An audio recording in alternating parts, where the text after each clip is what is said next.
This video is powered by the pros at Pascal Air Plumbing and Electric.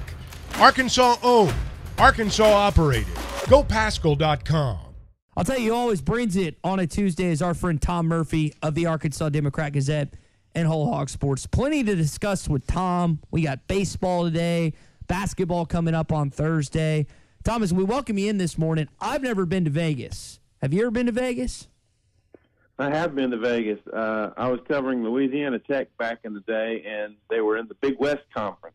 And 2 summers in a row, they had the Big West Media Days out there. So I've been, but it's been a while. Okay. Yeah, Clay was telling me he's been, but it's been a while for him as well. I know there's a lot of things. I've got Rollin' Smoke Barbecue on my list. Apparently that's a place that Razorback fans, two Razorback fans own, and that is on my agenda at some point. They've got Razorback stuff all over the place, so excited about that.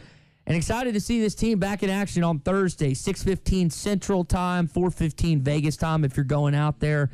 Tom, have you dived in? Have you dove it in per se to Connecticut yet, or are you still just more focusing on this team and their accomplishments over the weekend? Well, I mean, I haven't dived in on Connecticut.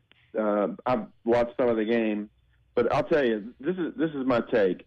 The Arkansas team that we felt could be is the one that we thought nobody wanted to draw. That's what this team is, and I mean, great point. They went through their struggles, but I think about 3 weeks ago I told y'all, yes, they're going to be in the tournament, and yes, they're going to be an 8 or 9 seed. And at that point, I thought there's no way they would face anybody except Kansas or Houston in round 2. That's what happened, and it was a team that Kansas did not want to face, and Kansas tightened up late in the game. And think about this. Okay, Brazil's not in the game. Nick Smith did not have a good game. Anthony Black did not shoot well, and Ricky Council really did not shoot well. The team was on his back in the last 2 minutes, but that still wasn't maximum Arkansas. And the Mitchell twins didn't have a whole lot of action. So they're just a team that we thought they could be, and still could be better. And but they'll have to be at the top of their game. It's going to be a totally different challenge with UConn. Yeah, it is. And how you just laid it out there is what I've kind of presented to our audience this morning is you look at Nick not really doing anything on offense those 2 games. Ricky Council, I think, was 5 of 18. He just hit 10 of 11 free throws and was clutch. AB, I think, was 1 of 6. So even beating the number 1 team and a number 1 seed, you still have a higher ceiling, in my opinion. It sure sounds like that's the direction you're leaning, Tom. It absolutely is, but like I say, different challenge with UConn. I think the Mitchell twins are both going to have to get playing time, and they're going to have to use up fouls. I mean, Kamani's going to have they're going to have to use up fouls against the 2 big guys, and honestly, I think their offense has to be smoother. I thought there was way too many jump shots, and Devo Davis, he made a lot of tough shots. Council made a tough turnaround jumper that was super clutch. So they're just going to have to get better. I mean, look, they capitalized on the fact that Kansas didn't shoot free throws well.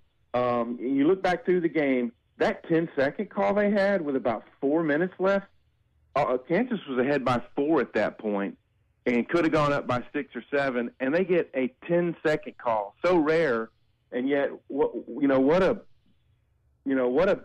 faulty deal for them to pull off at crunch time. So from DeJuan Harris, who's a vet on that team, it was inexplicable for him to do that. Completely, that he got so slowed down that and honestly, the 20-second, it hit 20 right as he was like the ball was still behind half court. Maybe there's some refs that wouldn't have called that, but the ref was right on top of it and called it. And needless to say, it was just one of the big plays in a game that was full of them. Yeah, it was at that point. Now, I've seen lately, and we're talking with Tom Murphy, by the way, Arkansas Democrat-Gazette and Whole Hog Sports. Arkansas has been a huge topic in college basketball and really national radio circles. I mean, Dan Patrick was giving Muss and Arkansas love. Rich Eisen had him on. Jim Rome had him on. I mean, what do you think the last, 48 to the 4 days or whatever is done for recruiting, Tom. How much of an impact do you think Arkansas getting all this pub has done for kind of an area where Muss can't focus on 100% of his efforts because you got to get ready for UConn this Thursday? Well, I mean, Muss is a smart guy, and he knows the social media game, and doing something with that kind of flair and then having it, communicated to the masses, to the whole country, that only plays up your brand, basically. And Arkansas was already recruiting at a very strong clip. But, I mean, it shows recruits, you can come in as a one-year guy like a Council, some of the guys last year, and have a huge season. It's a fun brand of basketball to play. And I was on radio with station out of Houston yesterday, where the Final Four is going to be and all that. And they were asking about, Muss, can Arkansas keep him? And I'm like, look, when Arkansas basketball is really good, the brand and the resources you have here can hardly be overmatched. Yeah. And it's been 25 years that, Arkansas basketball had been a dormant brand for 25 years, but then back-to-back final Elite Eights, and now this run. When Arkansas basketball is good, why would you go anywhere else? And that was my take on Muss. Like, he's like, well, would Kentucky come after him? Or what about Texas? I'm like, man, I think Muss is pretty happy here. And so that's a topic for another day. Yeah, Tom, you look at the SEC wins NCAA tournament-wise, Arkansas second in that category. War Machine had that, and I wasn't surprised at all. This is the second-best job in the league, the fan support, the in-state recruiting. There's a lot of things to go on with it, so I am completely in line with that thought. Tom, I want to ask you a football question. I was cracking up listening to Jimbo Fisher talking about Bobby Petrino, someone I know you covered, and getting asked the plays calls, who's going through the plays. And he's like, we'll go as that as we go. I plan on him making the calls. I plan on him calling the plays. I don't have a problem with that at all. How quick until we see a blow-up between Jimbo Fisher and Bobby Petrino in football this season? Well, you know what? It was a risky move by Jimbo Fisher. I think if he leaves Petrino alone, he'll be happy with the offensive production. But can he leave Petrino alone? Because he's an offensive guy. But if you look at their offense the last 3 years, it's been not explosive. It just hasn't had a flair to it. I mean, other than A-Chain was a fantastic running back, but there wasn't like super creativity to it. Well, you look at what Petrino's offense looked like in this stadium here last year, and they had flair about them. They were explosive. They exploited the middle of the field. So if you're an Arkansas fan, you just have to hope that Jimbo tries to meddle and the experiment fails and they blow up on each other. But left alone, I have no doubt that they will be a very fantastic offense. Yeah, we'll have to wait and see if there is a skirmish between those two. I know have very hot personalities at times. All right, Tom, we've talked basketball, we've talked football.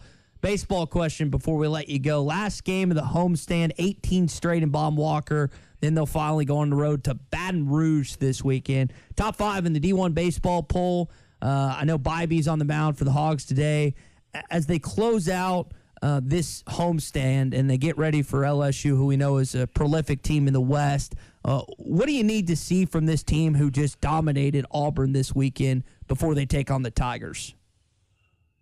Well, Bobby's coming off a really good start last week against UNLV. Coyle started game 1. They scored a few runs on it, but Bobby pitched, it was 5 or 6 really nice innings. So if you ask me, he's a candidate for, if they need to, later in the season, inject him into the weekend rotation.